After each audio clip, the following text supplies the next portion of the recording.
Yeah, man. I'd say laying on the battlefield, bleeding out, right leg basically vaporized, femoral artery severed, leg shattered, a bunch of other injuries I was dealing with in a full blown, gunfight, ambush, 12 US casualties, three of which were killed. So it's a real bad day at the office. And, you know, according to medical science, I should have died that day outside of just the traumatic injury at the point in time. But there was a whole host of complications that I went through during my extraction, eventually arriving at Walter Reed. But in that moment, laying there, knowing that I was going to die, there was no question in my mind. Like, this is it. You don't survive this kind of femoral bleed, and where it was located, and a seemingly an inability to stop the hemorrhaging. This is it. And that's a unique emotional roller coaster ride to go on. But as I look back on my faith and my relationship with God, this was my third trip into Afghanistan where this happened. I think I'm 90+% certain, because a lot of my memories are kind of a little fuzzy around that time period, but I think that's when Jesus showed up to me for the first time. God had already been there. We were having conversations. We were working as a team. On the battlefield was the first time that I can recall Jesus specifically. And the vision, it's still crystal clear. Like, Wow. literally came into my soul, grabbed me by the sides of my face, like by my ears, looked me dead in my eyes, and just simply said the two words, "Not yet." That Wow. is what I heard on the battlefield. Wow.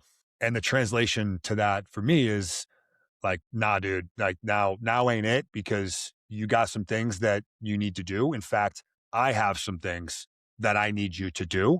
And we're about to get to work for real. This That's what gave me this that gave me translated to goosebumps, for man. me. Yeah. So that's where it began. Yeah. With the faith journey post injury was literally on the spot within the first 3 minutes of impact. Boom, that happens. And then that it didn't stay with me that viscerally throughout my entire extraction. But certainly in the early phases of Walter Reed, when I got there, straight into the intensive care unit, I was battling all the infection. My mother, father, younger sister, they were there. They were told, like, this is literally minute to minute. He's probably not going to make it. I was in full blown septic shock, multi system shutdown. So they were preparing for the worst. Yeah. That point in time is real hazy, real fuzzy, but the glimpses that I can recall now talking to you today, man, is like God was right there. Jesus was right there with me, and we were talking. We were having conversations, and it was a lot of, "Hey, do you think I'm going to be able to make it through this?" And it was, "Yeah, you are. And it's going to be really hard, and you're going to go through a lot of pain and a lot of suffering and a lot of struggle. But I'm right beside you. But I need you to want it as bad as I need you to be able to do it."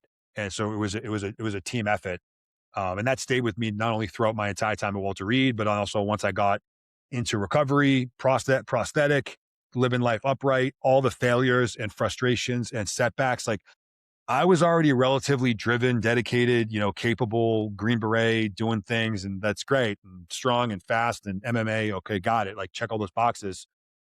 But I had a whole new arsenal of capability that I didn't realize was there, and that came by virtue of Jesus into my world.